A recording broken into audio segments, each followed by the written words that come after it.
Fala, foquetes e foquetos! E aí, pessoal, beleza? Como é que vocês estão? Espero que todos estejam muito bem e que o clima também esteja muito tranquilo para vocês aí, porque olha pra cá, hoje, 9 da manhã, já estava dando 32 graus. Tem noção? Rio de Janeiro, sendo Rio de Janeiro, não é verdade? Mas tá tudo tranquilo. Acho que o pior mesmo, o maior ponto de calor será agora em fevereiro, né? Que normalmente é quando esquenta muito mais aqui no verão. Mas vamos torcer para que o clima fique mais tranquilo. E aí, onde você mora? O clima tá ameno? O clima tá muito quente? Tá quase insuportável? Ou tá aquele clima de boa? Chove, faz sol, chove, faz sol? Como é que tá por aí? Manda aí nos comentários, tá? E obviamente, se você tá vendo estresse, significa que exatamente, isso aqui não é ao vivo, e sim um vídeo gravado, tá bom? Então, se você mandar alguma mensagem para mim, eu não vou conseguir ler, apenas depois, tá? Desde já, muito obrigado pela sua presença, obrigado pelo seu comentário, obrigado pelo seu like também, e como sempre, me ajudar a impulsionar cada vez mais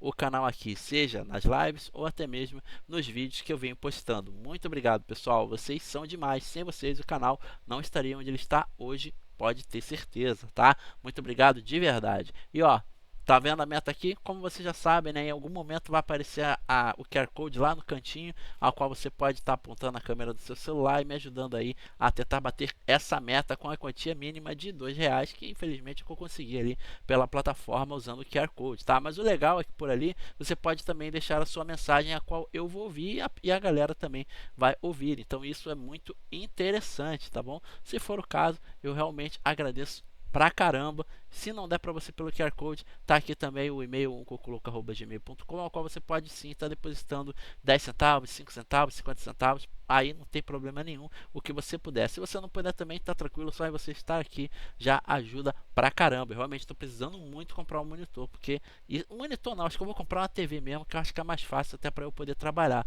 Mas tá complicado. Isso aqui tá bem velho, é muito antes das Smart TV, só para vocês terem ideia da TV que eu estou usando como monitor, tá? Bom, mas vamos lá, vamos parar de enrolar. Muito obrigado por vocês estarem aqui. Novamente estou aqui na Record Europa, tá? De novo aqui, trazendo mais um caso. Vamos ver exatamente aí do que se trata o caso de hoje, né? Que é esse caso aqui, ó. Oi, boa noite. Opa, calma, moça. Calma. Aqui, ó. Trata-se desse caso. Doc investigação. Maníaco de contagem quebra o silêncio e conta por que assassinou 5 mulheres. Olha só que coisa sinistra, hein? Tem 5 meses esse vídeo aqui, tá bom? Então, bora lá comigo? 3, 2, 1, let's go. E muito obrigado por vocês estarem aqui e me ajudem. O comentário de vocês ajuda muito a impulsionar esse conteúdo aqui, tá bom? Obrigado. Deixa a sua opinião sobre esse caso. Caso você não conheça, fica comigo aqui e vai assistindo comigo e vamos comentando em cima. Beleza? Vamos lá. Oi, boa noite. Hoje você vai entender como funciona a mente de um assassino em série, um serial killer. O ano era 2009. A morte de 5 mulheres provoca uma onda de pânico na Grande Belo Horizonte. O criminoso é Marcos Antunes Trigueiro, um homem frio, muito violento, que hoje cumpre pena de mais de 100 anos de prisão. Depois de uma negociação difícil e demorada, o maníaco de contagem contou como e por que matava as vítimas. Um longo caminho nos trouxe onde cumpre pena um dos homens mais violentos de Minas Gerais. Foram meses de negociação para convencer o serial killer de contagem a falar. É engraçado que eu estava até falando com a Fernanda ontem, exatamente isso aí. Como que eu estou me surpreendendo com o fato do Brasil também ter muito caso assim bizarro, né?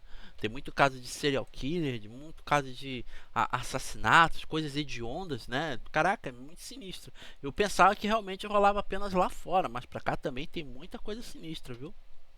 E a gente chega aqui num dia tenso, né? Ontem um detento matou o outro na mesma ala em que o Marcos Trigueiro cumpre pena. Ele se diz ameaçado ali, pede a transferência desse presídio. Ele afirma com todas as letras que ele está jurado de morte.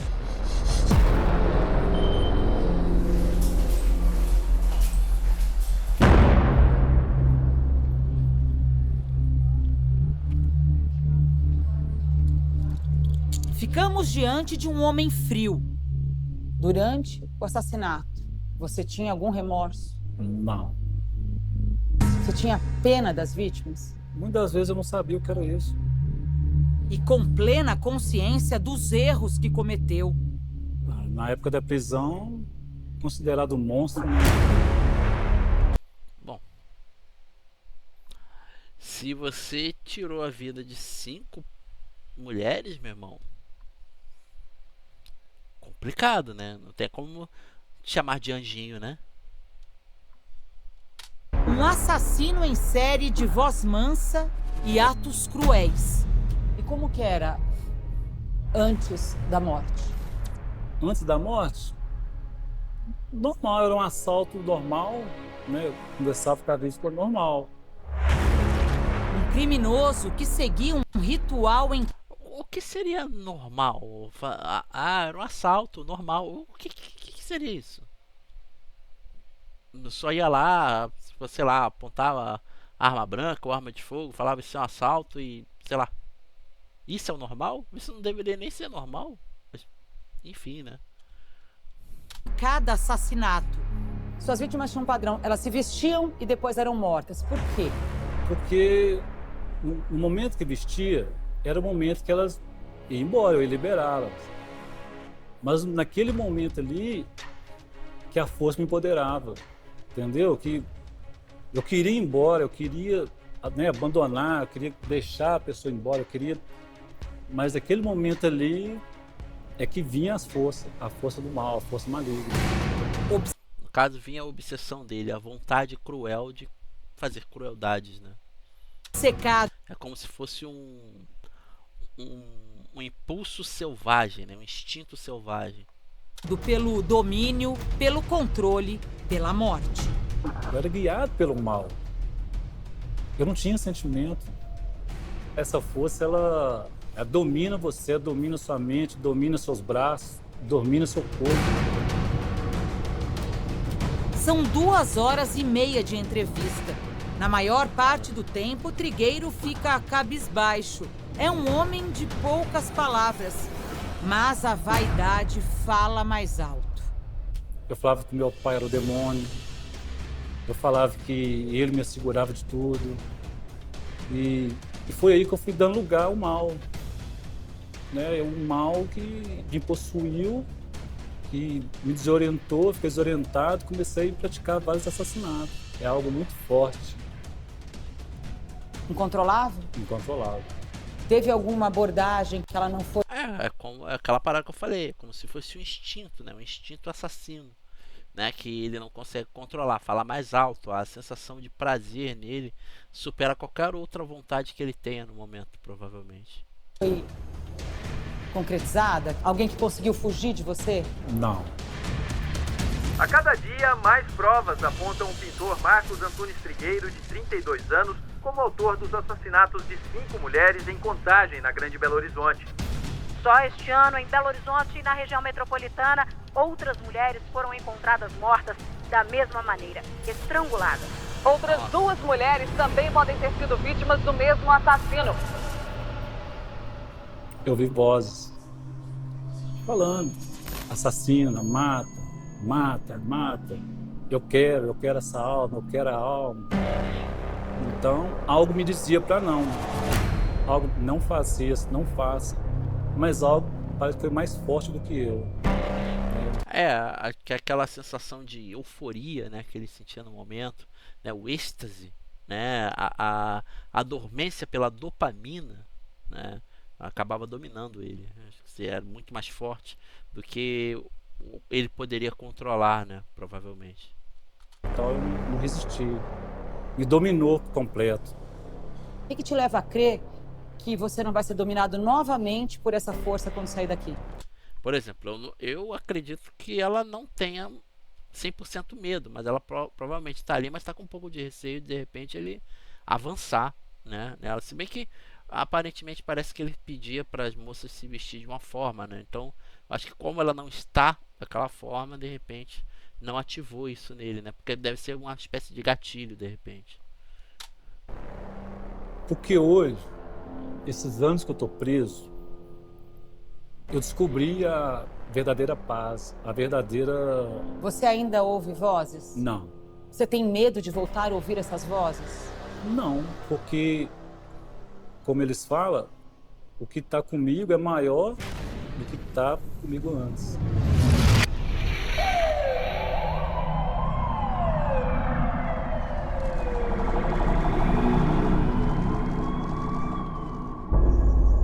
Cara, o pior que, assim, é meio bizarro. Que ele tem uma espécie de olhar meio frio mesmo, né? Nessa captura de imagem aqui. Caramba.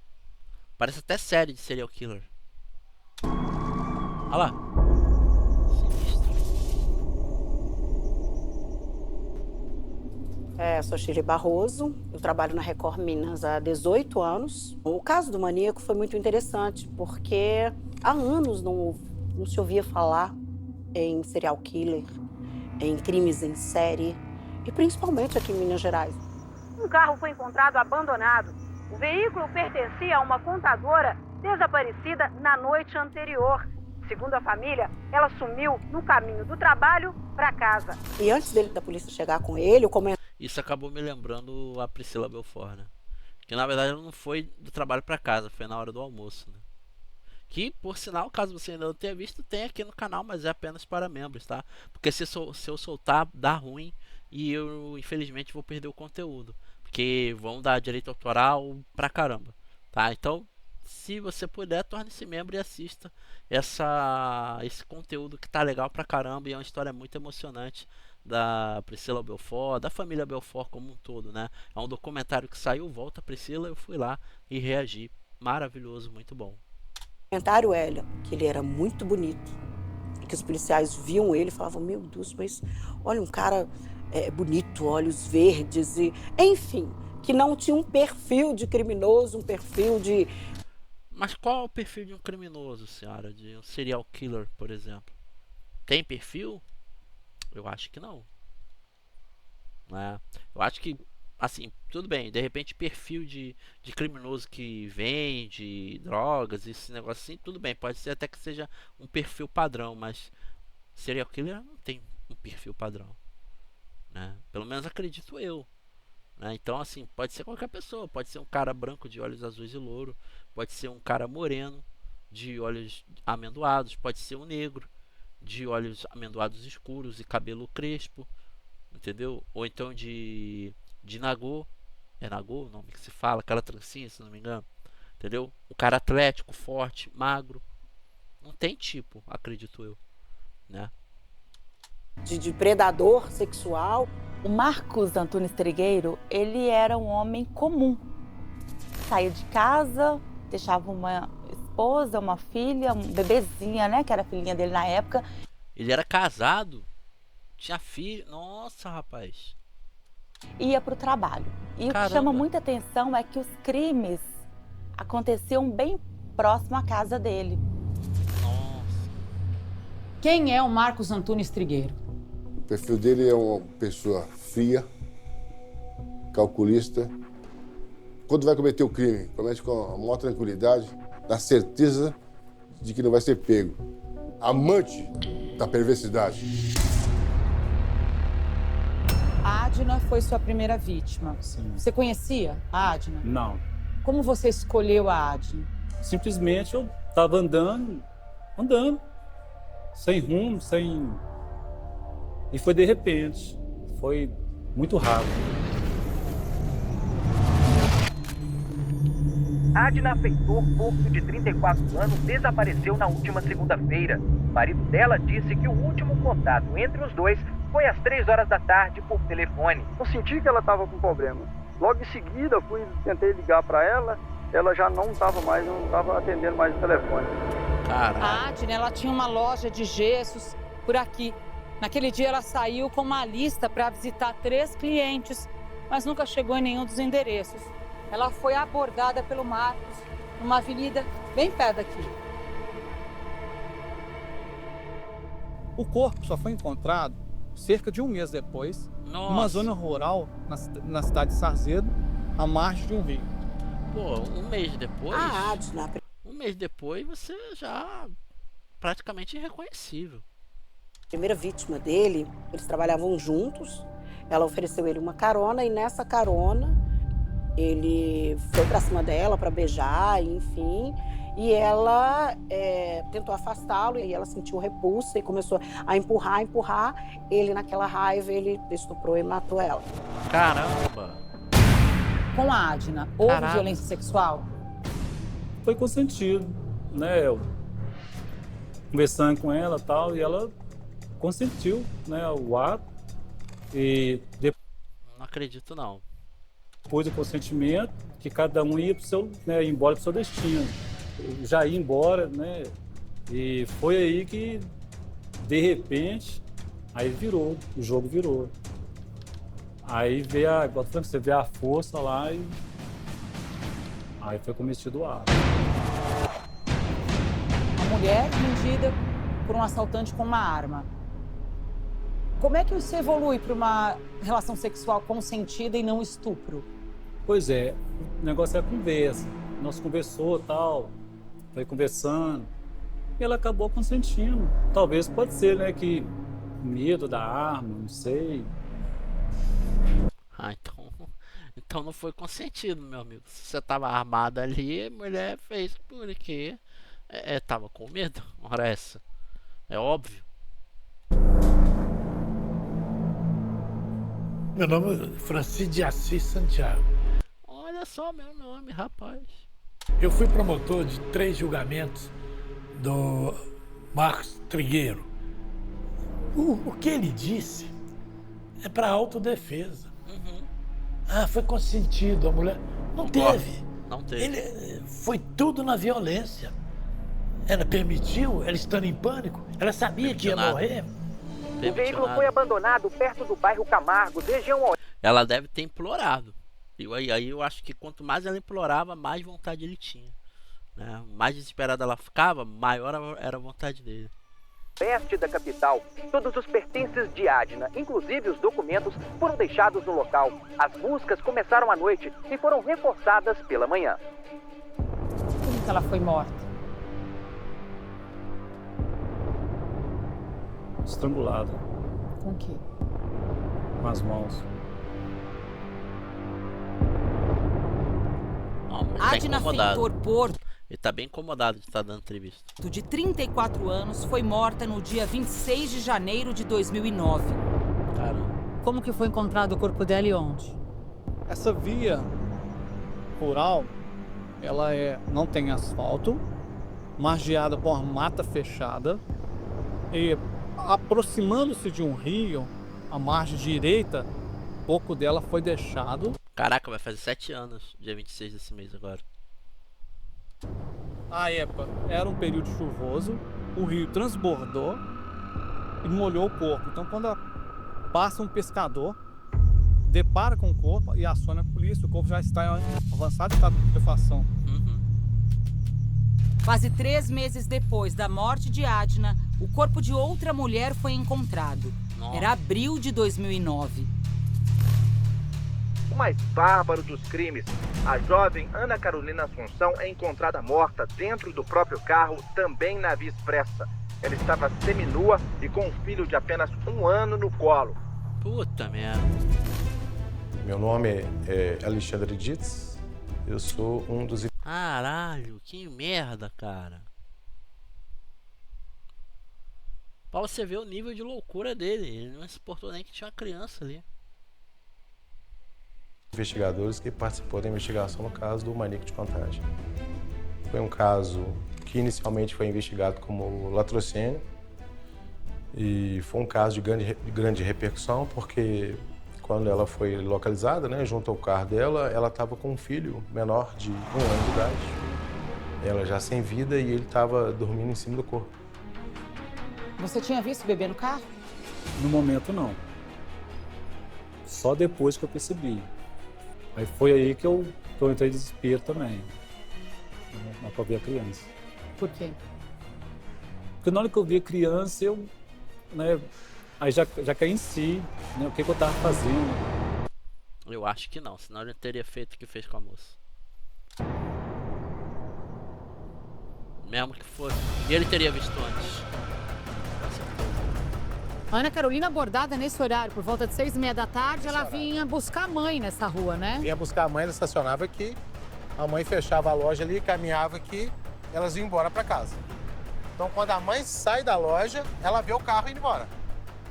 E aí, imediatamente, ela ficou preocupada, faz o contato telefônico e já percebe que tem alguma coisa errada. Chocou todo mundo. Não era mais um homicídio, mais uma estatística. Tinha lá um bebê em cima do corpo da mãe. O que a Ana te pedia? O que ela me pedia, como as outras me pediam, né? Leva o dinheiro, leva o telefone, leva o carro, tal. E eu sempre falava, não, com certeza, vou ficar com o carro, vou levar, vou deixar vocês em paz. Só isso. Sobre o filho, o que ela te pediu? Também. Eu tenho um filho e tal, não faz nada com ele. Caralho. Ele conseguiu estuprar, colocando o menino na parte de trás do veículo, e ali ele barbarizou, ali estuprou e ali ele matou. A Ana foi violentada sexualmente? Não. Como é que foi com a Ana? A Ana foi... Nós tivemos uma conversa, né? E foi aí que ela não aceitou. E nós entramos em luta corporal dentro do carro. E nesse momento aí, infelizmente, que veio acontecer também, né, o fato. Como que ela foi morta? Mesma coisa, do lado.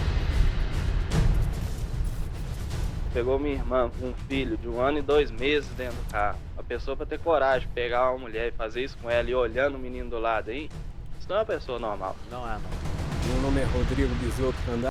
Não é mesmo, cara. Não é mesmo normal. A vontade dele de praticar, né, o ato fala mais alto que qualquer outra coisa. Razão não existe pra ele. Eu sou advogado, criminalista, né? Eu tô com o Marcos Trigueiro, né? Desde o início aí que ele foi preso. Que eu puxo uma lembrança, né, do fato trágico, mas ao mesmo tempo um fato louvável dele, que foi o caso da Ana Carolina. Ele ceifou a vida da mãe, foi o mais chocante, né? Mas a criancinha ele colocou no colo dela e teve a preocupação de abrir o vidro do carro para que o oxigênio pudesse, né, a criança não pudesse falecer ali, né? De fato aconteceu. E foi aí que arrumou um jeito de... A criança faleceu junto? A pessoa ver a criança, de pegar a criança. Foi aí que eu caí em si, que eu larguei ela lá, próximo à residência, e buzinei, a janela estava aberta. Foi aí que eu deixei ali e atravessei a avenida e fiquei olhando para ver se alguém ia pegar a criança. É mentiroso, tá te levando no conversa. Não vai na conversa dele, não. Você sabe. Isso que você viu e ouviu agora parece inacreditável, mas foi exatamente o que aconteceu. O Trigueiro deixou o bebê vivo em cima da mãe que tinha acabado de ser assassinada. Marcos Antunes Trigueiro não é um criminoso qualquer. Não é, não. Os veículos com o travamento eletrônico tinha começado essas épocas assim, ó. Então ele não tinha manha. Então ele foi fechar com a chave. A hora que fechou com a chave, o carro... O alarme disparou. Aí chamou a atenção. Aí a vizinhança com medo também chamou a polícia. Aí a polícia foi lá para ver dentro do carro e quebrou o vidro. Viu a criança em cima do carro. Foi que salvou a criança, senão a criança ia morrer. Ah, não morreu não, ainda bem. Eu pensei que tinha falecido também a criança. Você viu o momento em que a criança foi resgatada? A criança não foi um motivo para você parar no assalto? Não, naquele momento ali, eu estava fora de si, naquele momento. Naquele momento ali, eu só pensava em fazer o assalto. Apenas isso. É muito estranho ele falando, né? Tipo, ele fala como se estivesse contando uma história normal. Tipo, não, foi isso, foi aquilo. Entendeu?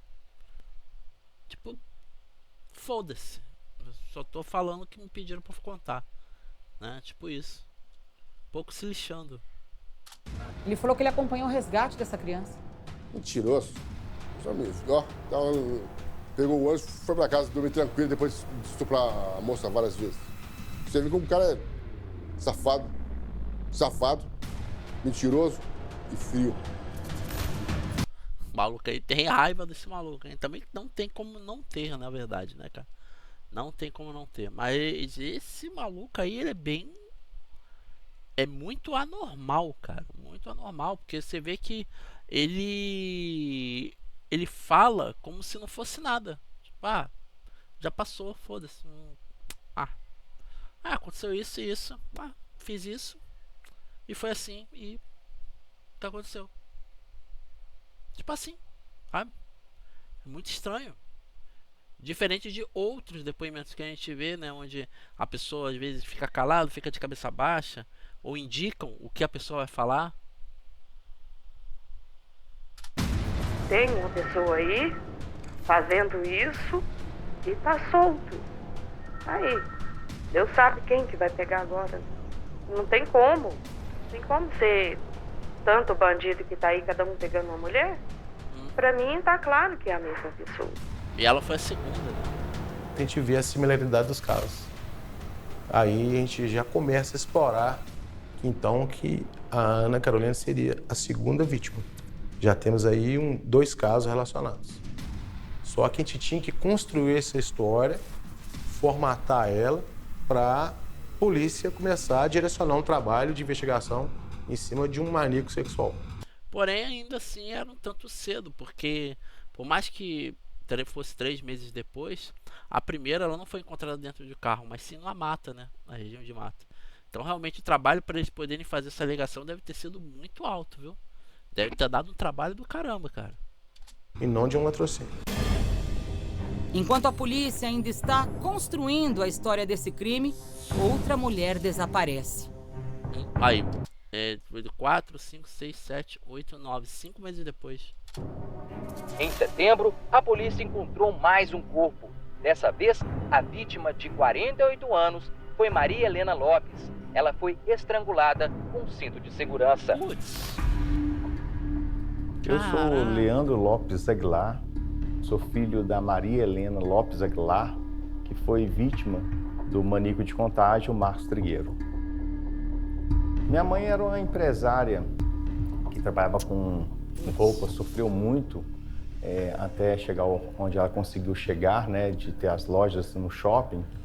Ainda mais no início dos anos 2000, que já era um pouco difícil, né? Nos anos 90, os anos 2000 foi meio que amenizando. Hoje em dia é bem mais tranquilo até, mas naquela época ainda era difícil você conseguir abrir, dar entrada no empreendimento e tal, mas ainda mais a mulher, né? Que não era tão ligada a esse tipo de negócio, então tinha que correr aqui, correr ali, né? Pedir ajuda e tudo mais para poder realmente crescer no seu empreendimento.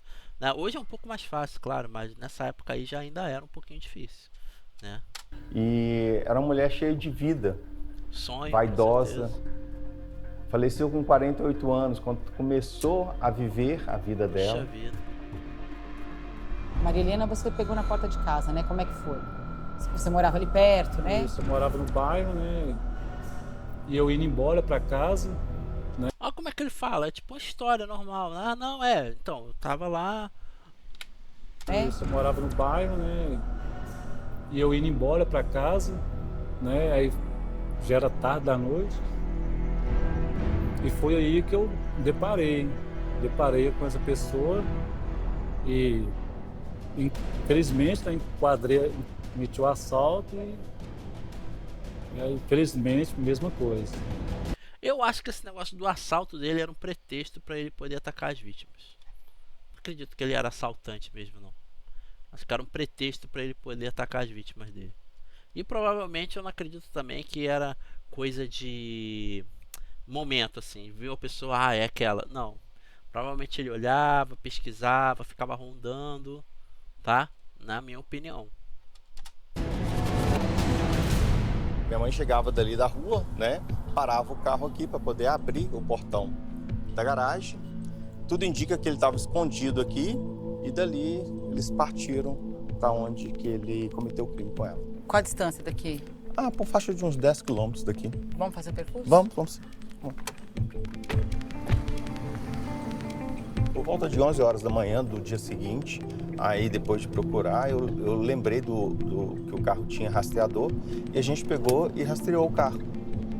Segundo a polícia, ela foi estrangulada com o cinto de segurança do próprio carro. Caraca. O veículo foi abandonado no bairro Califórnia, região noroeste da capital. E como é que foi? Foi aqui? Foi justamente neste local aqui. Como que ela tava? Ela estava deitada no banco de trás do motorista, com a calça branca e uma blusa vermelha, um body vermelho. Ela tava vestida? Ela estava vestida. Ele deixou ela vestir a roupa, depois de todo o terror, aí ele pegou e estrangulou ela com o cinto de segurança. Aí, nesse momento, que a gente compara, né, eu estive na cena do crime dela e a gente vê as similaridades, aí a questão já não se discute mais, a gente está... É o famoso modus operandi, né? No caso do estrangulamento era o modus operandi, não propriamente onde a vítima era encontrada ou como era encontrada, mas sim o que levou ela a falecer, o estrangulamento. Trabalhando mesmo com o maníaco sexual. A ideia de um serial killer ganha corpo aí, nesse momento. Quando a gente começa a fazer a cronologia dos casos, Adna, Ana Carolina e Maria Helena, a gente percebe que tem um período e é a corrida contra o tempo. A gente tem que achar antes que ele mate mais alguém. Não deu tempo. Menos de um mês depois, Trigueiro faz outra vítima. Eu acho que isso foi perto o suficiente, dado ao fato dele estar começando a perder o controle de si mesmo.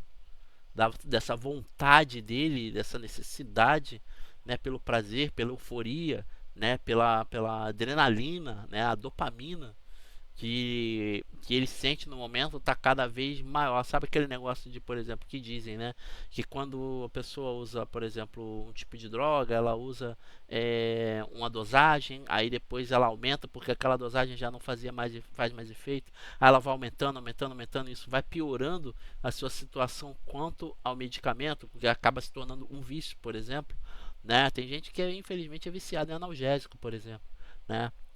E esse é o caso. Então, de repente, aqui pode ser que tenha sido isso também, né? Essa vontade dele começou a ficar cada vez maior, mais forte. E para ele não, de repente, não fazer merda em casa com a sua esposa ou até mesmo sua filha, ele pegava, saía, ia pra rua e acabava fazendo isso. Não duvido. Pode ser uma linha de raciocínio interessante, pode ser. Posso estar certo? Provavelmente não. Mas é uma teoria interessante de se seguir. Porque, ó, um mês depois. A família de Natália Cristina Paiva, de 27 anos, está há 9 dias sem notícias. Ela desapareceu no primeiro dia de trabalho no novo emprego. Putz. Que droga. Bom, a Natália foi minha irmã mais velha, né? Ela era 10 anos mais velha que eu, então ela ajudou muito no meu cuidado. E eu tenho a Natália como uma referência de mãe, assim.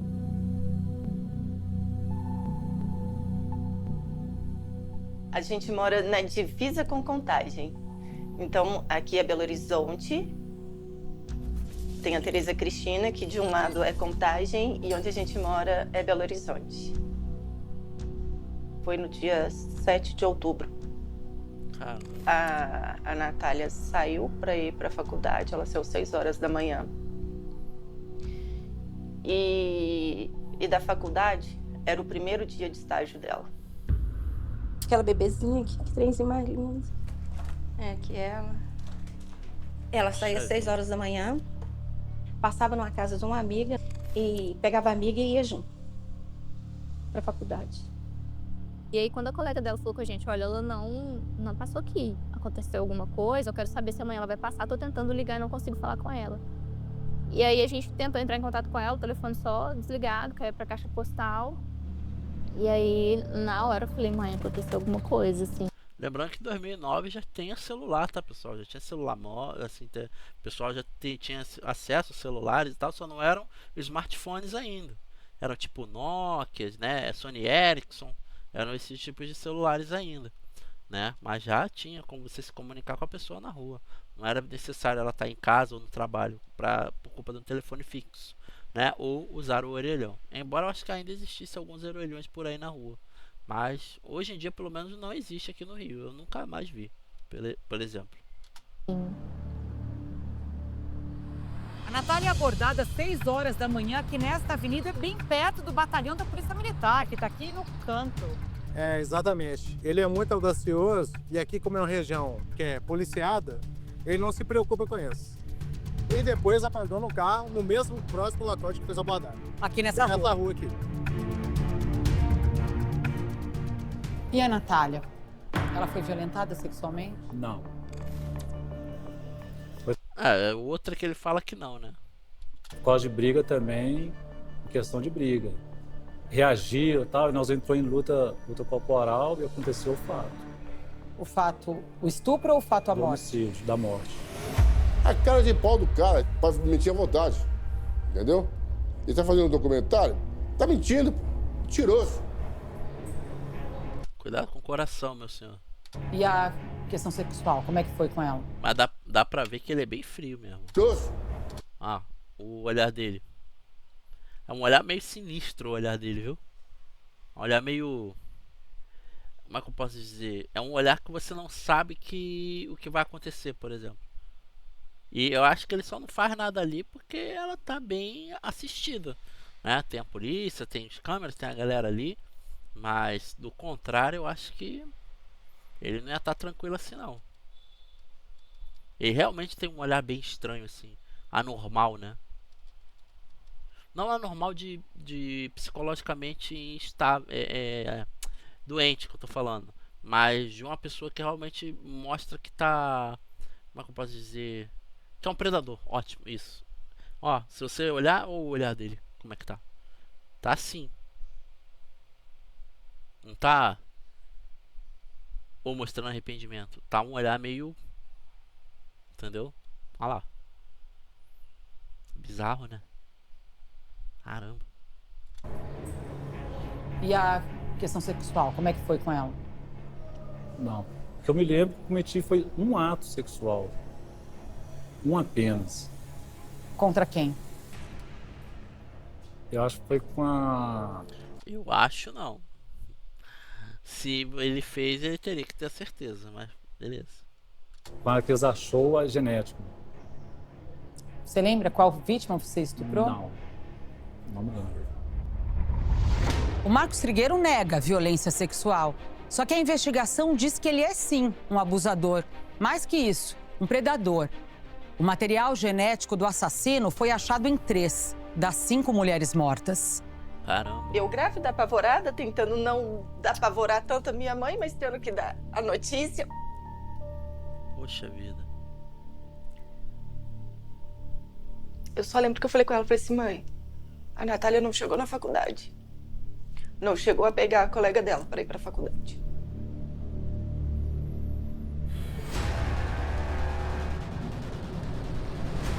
O Marcos rodou 25 quilômetros com a Natália, ele só parou o carro aqui nessa estradinha que fica na margem da BR-040 em Ribeirão das Neves. Nesse ponto, ela foi estuprada e morta. A polícia só encontrou o corpo 22 dias depois. Nossa. E ela foi enterrada como indigente. Puta. Caraca, que merda. Coitada da família, mano. Então minha mãe e minha tia, todos os dias, ia no IML para saber se tinha notícia. Se tinha chegado algum corpo, se tinha chegado algum desconhecido. E perguntava e eles falavam que não. A família confirmou que era o corpo dela. E a partir daí, dessa concretização da identificação dela, a gente começa a trabalhar as informações do caso dela. Onde é que foi encontrado o carro da Natália? O carro para aqui, acreditamos que por falta de gasolina mesmo. Era mais ou menos na hora do almoço. Alguns trabalhadores estavam aqui na porta. Eles auxiliam o Marcos a empurrar o carro na tentativa de fazer o carro pegar no tranco. Não tem sucesso, né? Porque o carro está sem gasolina. Então o carro desce e para mais aqui embaixo. E nesse momento, Como ele passa a ser observado, ele chama atenção, então ele finge que está falando no celular. Na verdade, ele só fingiu, né? E aí ele vai e abandona o local.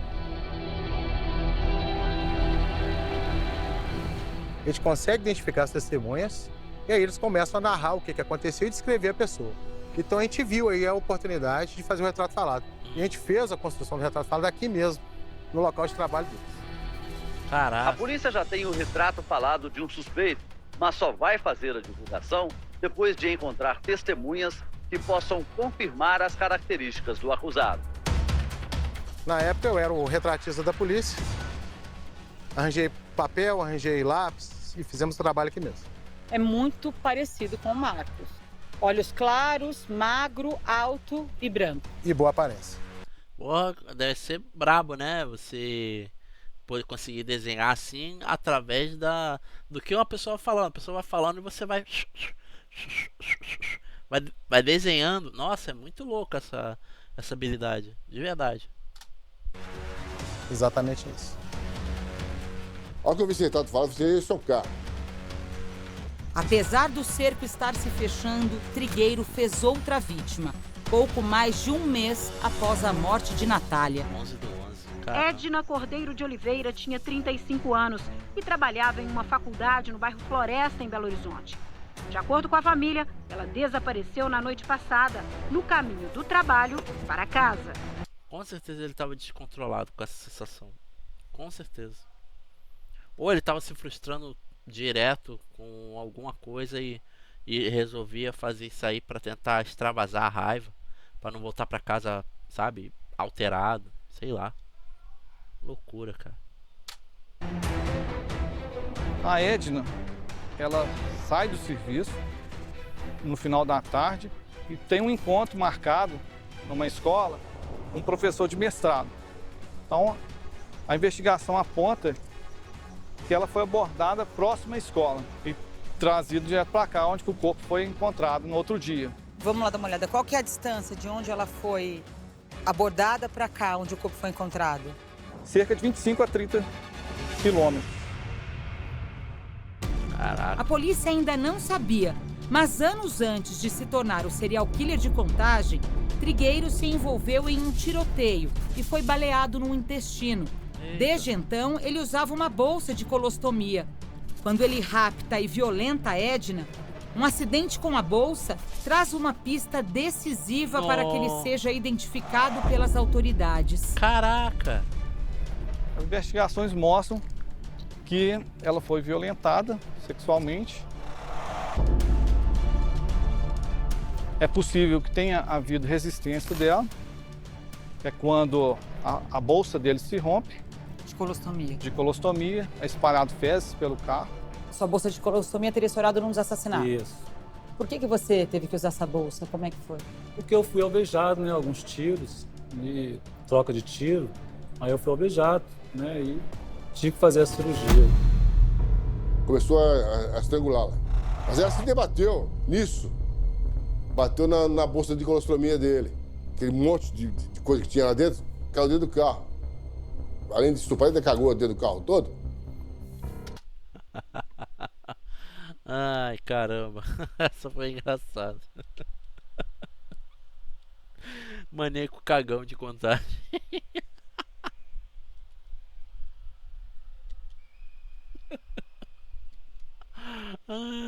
Essa foi foda. Esse cara deve ser psicopata. Ele foi muito audacioso, né? Porque ele violentou, matou, abandonou o corpo aqui e foi dirigindo o carro da vítima até bem perto da casa dele, sem se preocupar com isso. Ele estava com um problema naquele momento pela luta que eles travaram aqui. Então ele tinha que fazer isso para chegar em casa e conseguir sobreviver.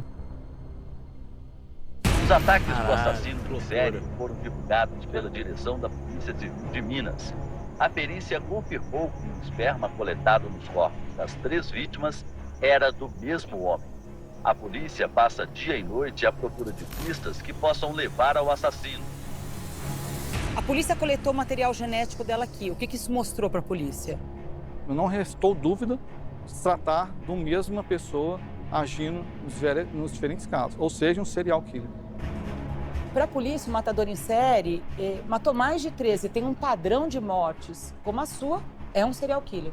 Acho que eles No Brasil e em qualquer lugar do mundo, tá?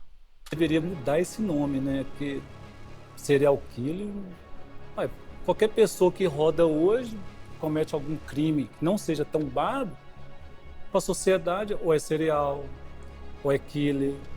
Não, meu filho, não.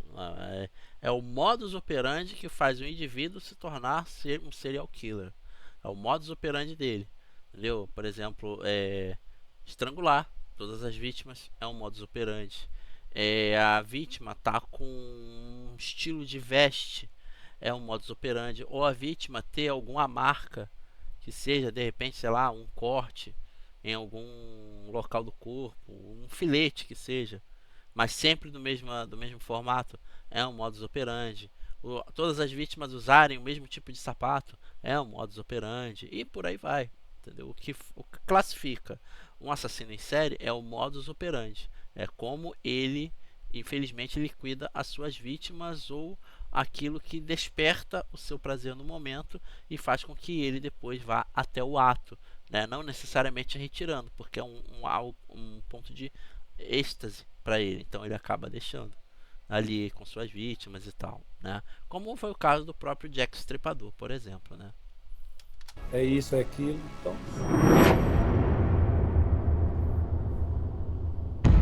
2009 terminou sem que a polícia conseguisse identificar e prender o serial killer de Contagem. Em novembro do ano passado, a Record já havia noticiado a possibilidade de um mesmo agressor nos crimes. Então a polícia estava meio que perdida, sem saber o que levou aquelas mulheres a serem mortas, quem seria, quem poderia ser. Quando ela começou a fazer a ligação dos fatos, que poderia ser a mesma pessoa, aí a investigação tomou um rumo, porque até então elas estavam tomando rumos completamente diferentes. Como uma foi encontrada em Birité, outra foi encontrada lá no João Pinheiro. Cada delegacia era responsável por um homicídio e elas não se comunicavam. No caso, cada uma teria a sua jurisdição, né? Onde termina a jurisdição de uma, começa a jurisdição de outra. Por aí vai, ou seja, aí é aquele negócio. O pessoal dessa delegacia que termina a jurisdição aqui e o pessoal dessa delegacia que também termina aqui é um ponto neutro de fim. Entretanto, o que termina para uma começa para outra, né? E ela não pode investigar dessa, nem essa dessa, mas podem se comunicar e tentar dividir informações para que solucione o caso, né? Não existia comunicação entre as polícias para poder falar assim, aqui ó, chegou uma vítima aqui que tem um padrão que é parecido com essa que chegou aí, né? Tem um material genético aqui nessa aqui que é igual ao material genético dessa aí. Não tinha essa comunicação. Mas por que não tinha? Mas assim, havia um maníaco sexual solto. A polícia não erra aí? O que acontece? A gente começa a buscar outras fontes de informação. A gente começa a explorar criminosos sexuais. A gente conversa muito com o pessoal da Delegacia de Mulheres também. E eles tinham um mapeamento de criminosos sexuais. O volume de crime sexual era muito grande. Não era uma coisa simples. Haviam outros homicídios que estavam ocorrendo na região metropolitana de Belo Horizonte. Caramba. Não era um caso exclusivo ali, era só o maníaco de Contagem, não. Tinha diversos crimes acontecendo, de toda a natureza. Ou seja, meio que ele acabou sendo beneficiado por isso também, porque acabou demorando muito para encontrá-lo, né? Por culpa desse alto volume de casos, né?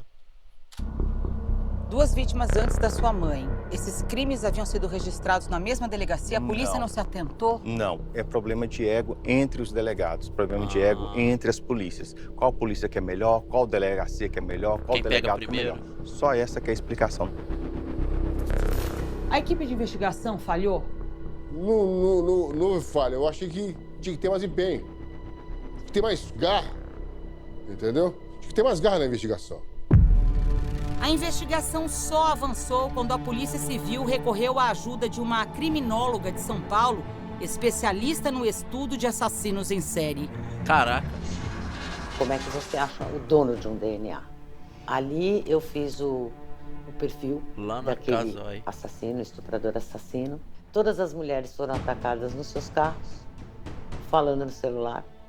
Todos os chips ele jogou fora. Precisava então localizar os celulares, que era o que ele de fato levava. Como todo serial killer, Marcos Trigueiro levava um troféu de toda a cena do crime. O celular de cada mulher que ele matava. Essa era a marca dele. Caraca. Esses objetos tão simbólicos para o assassino também foram fundamentais para que ele fosse parar atrás das grades. Olha. A promotora Manuela Faria atuou no júri do caso de Adna Feitor Porto, a primeira mulher vítima de Marcos Trigueiro.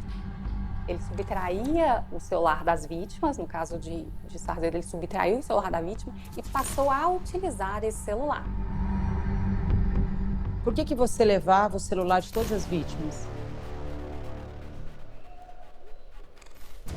Até hoje eu não sei por que eu subtraía o aparelho. Que provavelmente era para lembrar do seu momento, né? Do momento em que a euforia chega ao máximo, o ápice, o êxtase, né? E lembrar infelizmente, da vítima. Você se considera um serial killer? Não. Claro que não. Na avaliação que foi feita a seu respeito, por uma criminóloga logo após, ela diz que você levava o celular como um troféu. Você já parou para pensar nisso? Nunca pensei que isso fosse um troféu. Ter aquela mulher, esticar o tempo de memória, sentir de novo toda a adrenalina da ação dele. É isso que o celular propiciava para ele. Ele era dono, ele se lembrava, ele revivia tudo aquilo. E assim que essa memória vai esmaecendo, vem a próxima vítima. É todo o ciclo de um serial killer, é esse. A polícia conseguiu identificar, através do e-mail desse aparelho, a região em que ele estava sendo utilizado. E a partir do momento em que surgiram outras vítimas que também tiveram o telefone subtraído utilizado pelo acusado, eles constataram que esses outros telefones também estavam sendo utilizados na mesma região.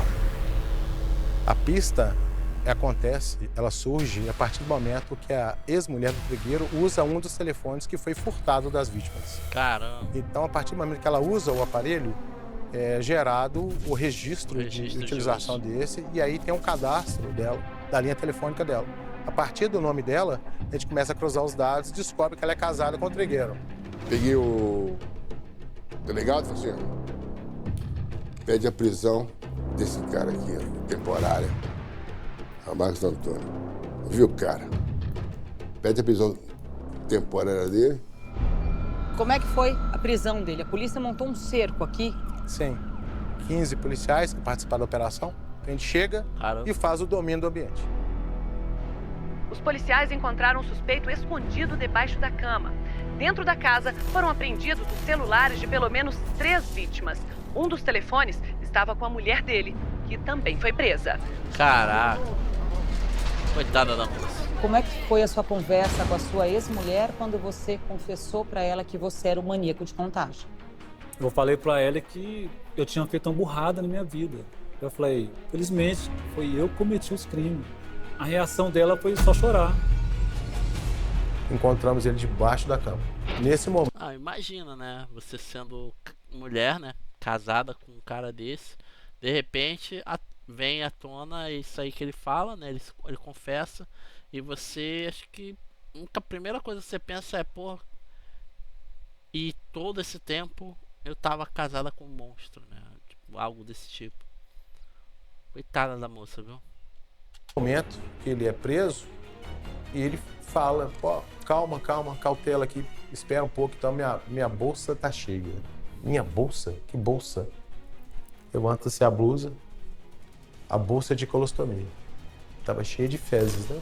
Quando eu vejo a bolsa, matou a charada. Eu já volto pra cena do carro da Edna, que tava sujo de fezes. Aqui, pronto, fechou. Pegaram o cara. Aí chegou na delegacia oficial. Pego. Aliás, confirmado por uma bolsa de bosta, né? Caralho. Chama lá o diretor, chama o pessoal do IML, vamos fazer o DNA desse cara aqui, ó. É ele mesmo. DNA tinha dado positivo. Era ele. O maníaco de contágio. Tá procurando já fazia tempo. Tanto é que quando eu estava interrogando o maníaco, eu senti um cheiro de fezes violento. Vem cá, meu irmão. Você, vou falar português, cara. Você peidou? Ele falou assim. Ele ficava quieto, sabe? Ele falou assim, caçamba, que feio de merda violento. Entendeu? Eu tava meio cismado. Aí daqui a pouco levantou. Mais uma dica que é o cara. A bolsa de colostomia tá A bolsa de colostomia. Cheia de fezes. Está fedendo. O cara não tem papas na língua, não. Ele fala mesmo. Se você não tivesse sido preso naquele momento, quantas mulheres você teria matado? Se eu não tivesse sido preso naquele momento, talvez poderia acontecer, né? Outros assassinatos. Talvez, não né? sei. Eu tenho certeza que sim.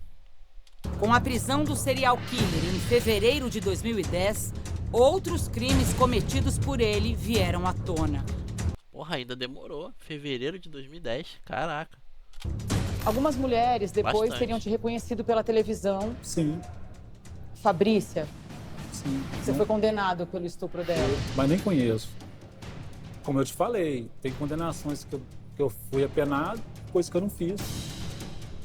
Apenas porque você passou na televisão, né? E talvez a incompetência, né? De investigar o caso, de dar, né, a resposta à sociedade. Aí estão jogando a culpa pra cima dele. Ah, coitado. Poxa vida, gente. Ele não é culpado.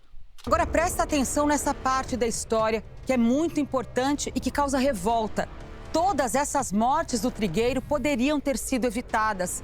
Era para o Marcos ter sido preso anos antes. Ele tirou a vida de um taxista e confessou o crime. Só que nunca foi julgado. E aí, seguiu livre para matar. Nossa. Putz, cara. E foi aqui, nessa sala, a televisão aqui. Eu estava na cozinha, a minha irmã estava aqui, ela falou assim, Mônica, vem aqui para você ver. Olha quem que eles acabaram de prender. Aí a gente foi ver, era ele. Meu nome é Mônica Aparecida de Paula, eu sou cunhada do Odilon, né, o taxista que foi morto pelo Marcos Trigueiro. De acordo com a polícia, Marcos Antunes Trigueiro tem passagens por furto e roubo.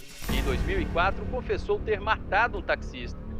O caso do taxista, ele veio à tona pra gente, que seria o Marcos Antunes, que ele tinha envolvimento com o latrocínio, depois que ele foi preso também. Mas nós já havíamos feito o caso do taxista, que ele foi assassinado durante um assalto, e o Marcos Antunes havia dado entrevista falando sobre o crime.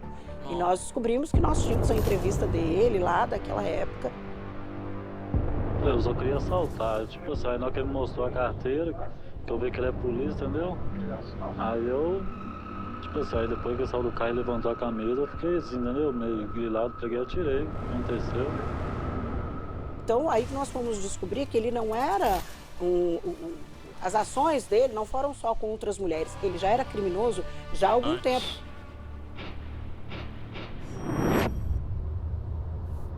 Olha, o Odilon... Sempre teve o veio pra maldade, né? Sempre teve essa gana, essa necessidade, né, de fazer maldade. Ele foi levar a minha irmã no hospital, ela estava de plantão no dia 7 de setembro de 2004. Ele deixou ela no hospital e na portaria do hospital tinha 2 homens, o Marcos e mais um outro rapaz, que pegaram o táxi como um passageiro normal, passageiro comum. Qual foi a primeira pessoa que você matou? A primeira pessoa foi num assalto que, felizmente, a pessoa reagiu, né? E eu estava armado e naquele momento ele estava trabalhando com essa pessoa e não sei se ele era, né, servidor, alguma coisa assim. E foi aí que ele reagiu e, né, eu disparei. Ele disparou a arma e acabou falecendo. Ele olhou dentro do bolso da camisa do Odilon e ele viu a carteira do Odilon de polícia. E segundo o próprio depoimento dele, ele matou o Odilon porque ele viu a carteira de polícia dele. E o Odilon era um policial aposentado? Ele era um policial rodoviário federal aposentado. E, né, trabalhava como taxista. Foi dia 9 de setembro que ele matou o meu cunhado. E no dia 29 de outubro foi expedido o alvará de soltura para ele, porque, de acordo com o juiz na época, não tinha prova suficiente de que tinha sido ele que tinha matado, porque ele tinha alterado o depoimento dele e falou que não tinha matado meu cunhado. É aí que é foda, que você começa a pensar, poxa, essas pessoas que cometem esses crimes hediondos aí, né? E são soltos depois. Realmente, será que eles estão prontos para viver de novo na sociedade? Ou apenas estão quietinhos, esperando o momento para agir de novo, né? Achando que de repente não vão ser pegos, que eles estão mais espertos. Aí isso é um exemplo. Prenderam, soltou, o cara fez pior. 5 vítimas.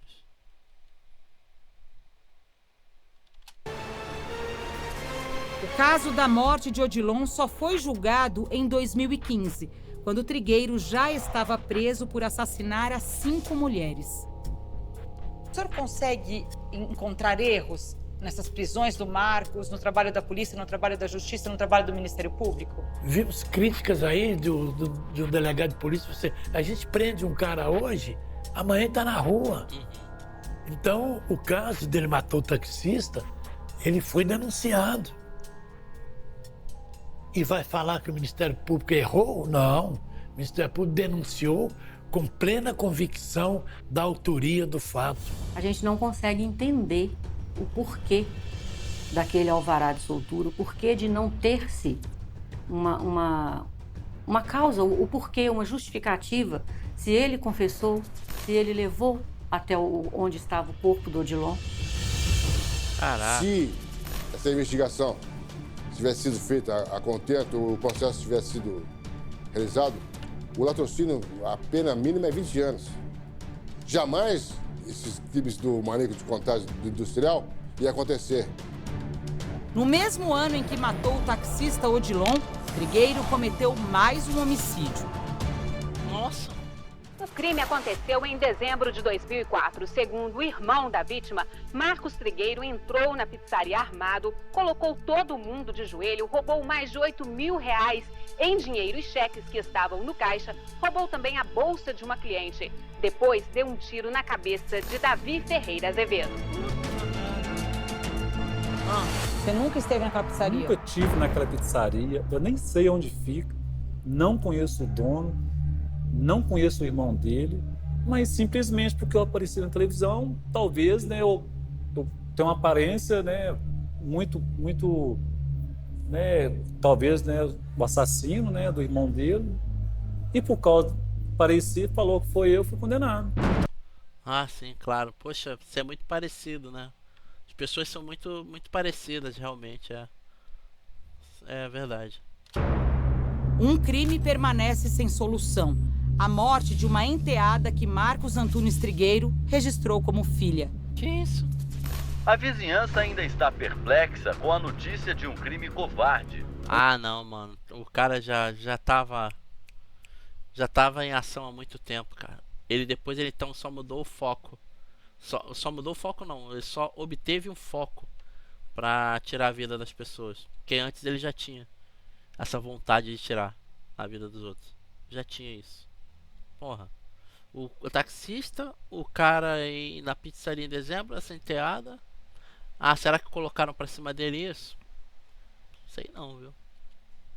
Sei não. Porque quando a polícia quer investigar, ela investiga mesmo. E acha. Um bebê de 3 meses morto por traumatismo craniano, provavelmente provocado por socos ou pontapés. A criança teria sido a 8ª vítima do criminoso preso nesta semana. Quem que é Mariana? Não conheço. Você não teve uma filha chamada Mariana? Você teve uma filha bebê que faleceu?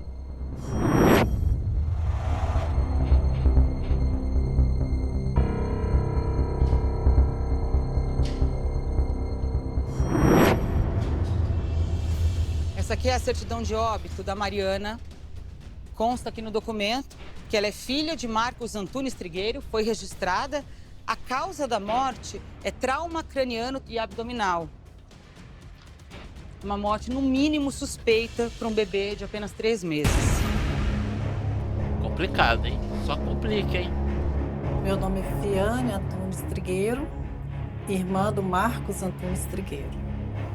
Ele falou para mim que a mãe da neném trabalhava e uma moça olhava a neném. E no dia do acontecido, a moça entregou a neném mais cedo para ele. Aí a neném começou a passar mal.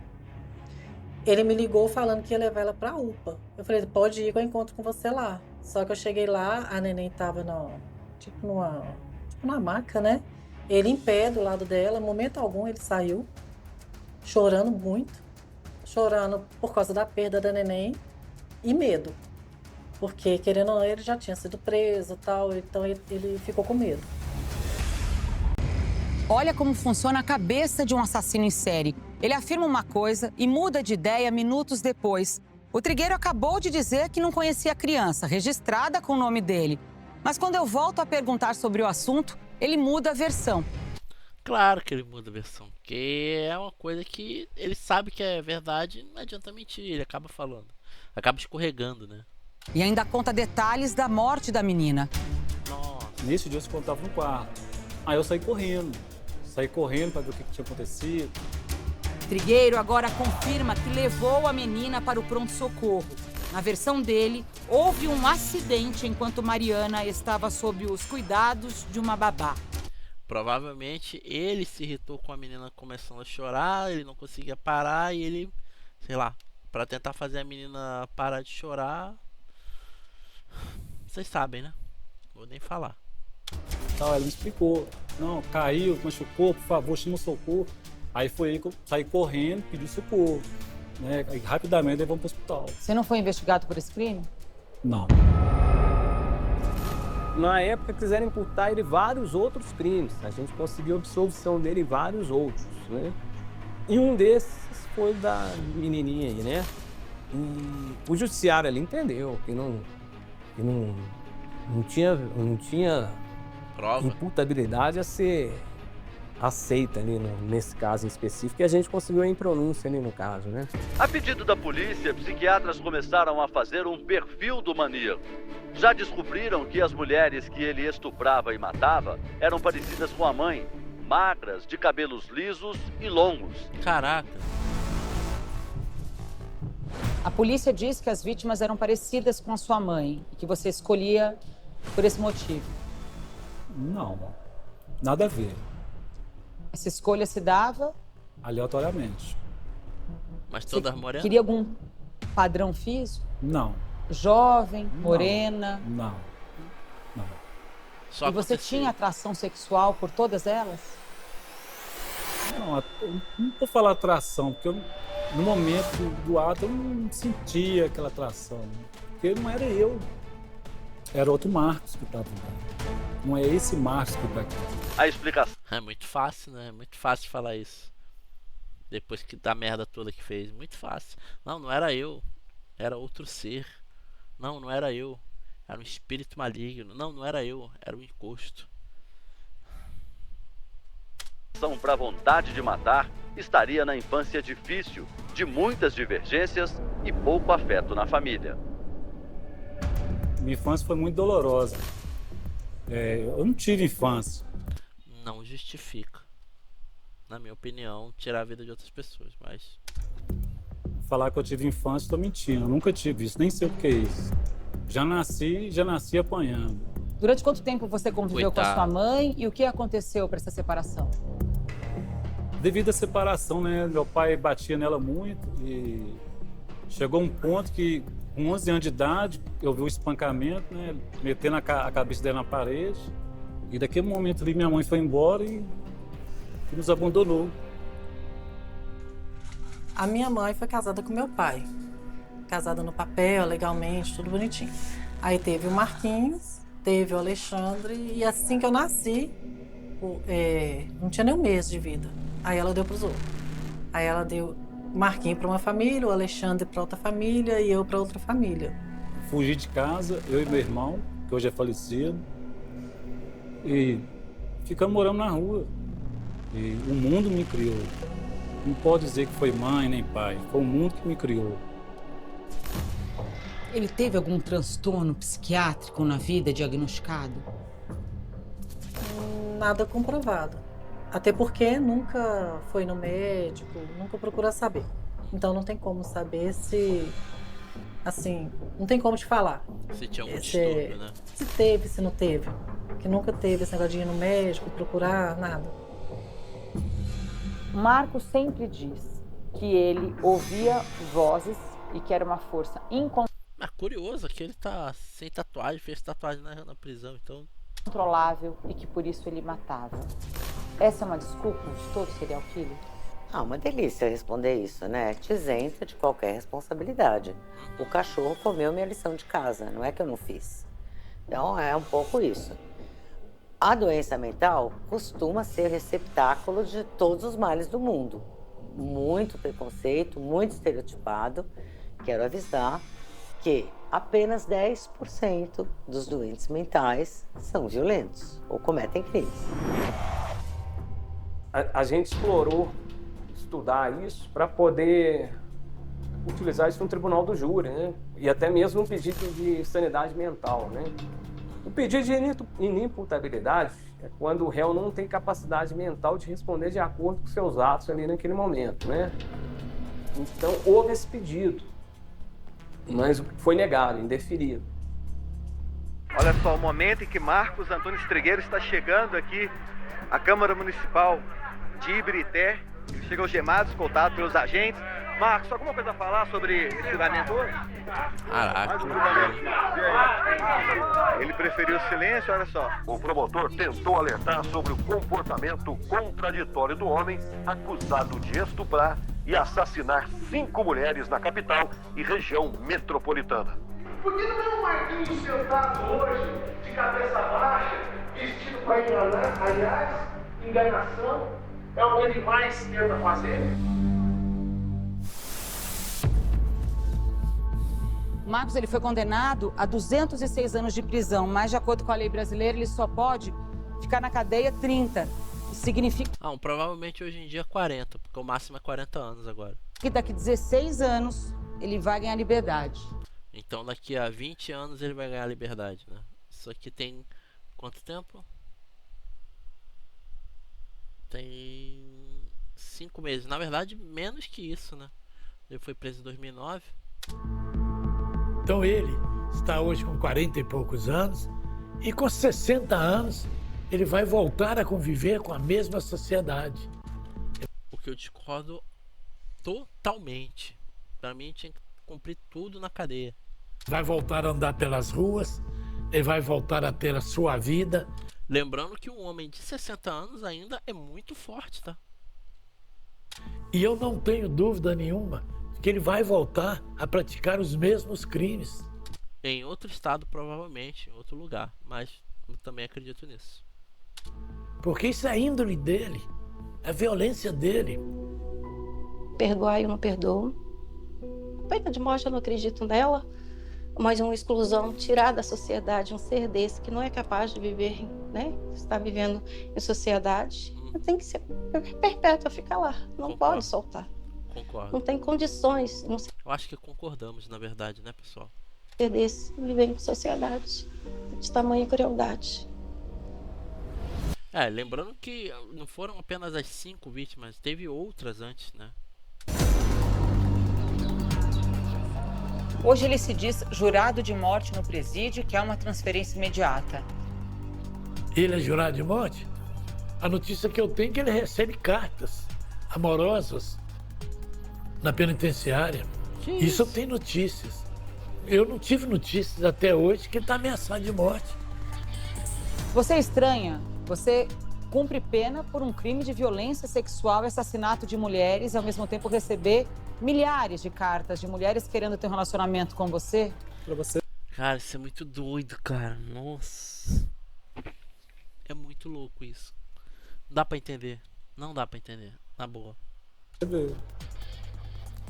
Então só faltou rir aqui. Com você? Pra você ver.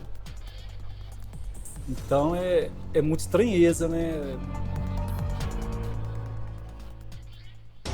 Estranha também é uma mensagem que eu recebi do Marcos logo depois dessa entrevista. Ele mandou um áudio na minha rede social. Ele também tem um perfil e Mas ele não tá preso? Ele pode ter isso? usa um celular de dentro do presídio para se comunicar. Olha o pedido que ele faz. Põe nas plataformas aí, fotos digitais aí, entendeu? Eu tô procurando alguém, entendeu? Eles mandar carta pra mim. Tem como você me ajudar nisso aí? Põe nas suas plataformas. Põe uma foto minha bem bacana aí, entendeu? Eu tô procurando a mulher sim.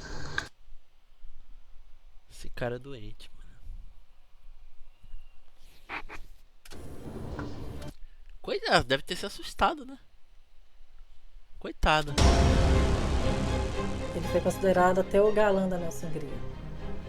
As mulheres ficaram doidas. Iam na porta do presídio, escreviam para ele, queria casar com ele. Uma loucura. E muitas vezes são mulheres que sofreram violência na própria vida e se identificam, infelizmente, existe essa, como é que eu chamo isso? Identificação inversa. Né? Elas se colocam nesse lugar porque elas são nesse lugar, elas se enxergam nesse lugar. Você tem a questão também da condição do charme daquele cara para convencer essa mulher que é injusta a prisão dele. Eu garanto para você que ninguém que manda carta por Marcos foi lá olhar o estado das mulheres como ele deixou. Quando você pensa nessas 5 vidas que você tirou, dessas 5 mulheres,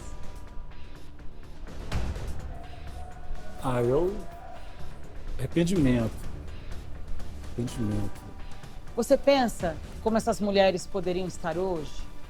No filhinho dessa mulher que foi abandonado, na mãe de família, na estudante? Não tem como calcular, é incalculável. Não tem como eu te falar que você quer X, não tem como. Porque é uma vida que se foi, né? E não tem como, né, leite derramado, não tem como você voltar atrás. É como um tiro. Quando você dá um tiro, não tem como você correr atrás da bala. Caramba, cara. Sinceramente.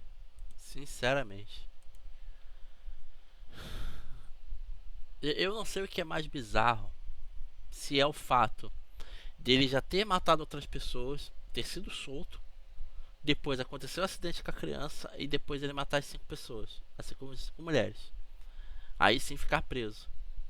Ou o fato dele receber cartas de mulheres querendo casar com ele, sei lá. Cara, é muito louco isso. A mente humana ela é muito louca, sinceramente, tá? E eu sempre falo, volto a lembrar aqui, eu sou totalmente a favor de prisão perpétua. Esse cara tinha que ter prisão perpétua. Ele tinha que cumprir os 250 e cacetada anos que ele pegou na prisão, sem saidinha. Mas primeiro que eu acho que ele não tem saidinha, não tem nada. Mas sabe, nada disso. Não tem essa de sair daqui a 40, 30 anos não, né? O máximo que ele de cumprir, né, para depois sair com, sei lá, 15, 20 anos.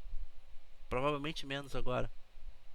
Em resumo, ele vai estar em sociedade com 60 anos. Um homem ainda é muito forte fisicamente com 60 anos. Ainda mais se alimentar bem, dormir bem. Porra, o cara tem potencial até para ser um bodybuilder ainda. Existem senhores de 60 e pouco, 70, que são bodybuilders e tem um shape forte pra caramba. Então eu pergunto, você acha mesmo que quando ele voltar, ele vai ser esse aí que foi mostrado aqui no documentário? Mas não, ele pode usar uma máscara para enganar todo mundo, mas por dentro ele vai estar ansiando para fazer de novo. Isso é perigoso. E o mais complicado ainda é que não importa se isso vai realmente acontecer de novo, porque ainda vão manter na mente essa ideia de que todo criminoso tem direito a ser ressocializado na sociedade. Não tem. Não tem. Na minha opinião, não tem. Foi comprovado? Tem prova? sei lá, foi pego em flagrante, não tem papo. Perpétua.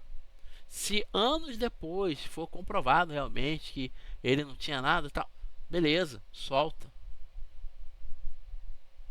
Mas o medo da justiça dela estar errada e essa pessoa ser solta e depois ela processar o Estado é maior do que ela tentar se prevenir e impedir que pessoas assim não voltem para a sociedade.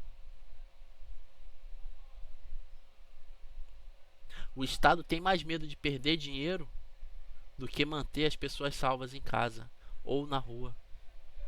Essa que é a verdade. Mas essa é a minha opinião. Eu não sei a opinião de vocês. Então manda aqui nos comentários. Vamos trocar uma ideia sobre isso, tá? Quero saber o que você acha sobre esse caso aqui. Que sinceramente para mim é muito bizarro. O olhar dele é um olhar de predador mesmo. Ele não tem um olhar meio frio assim, de caçador, sabe? Achei meio bizarro o olhar dele.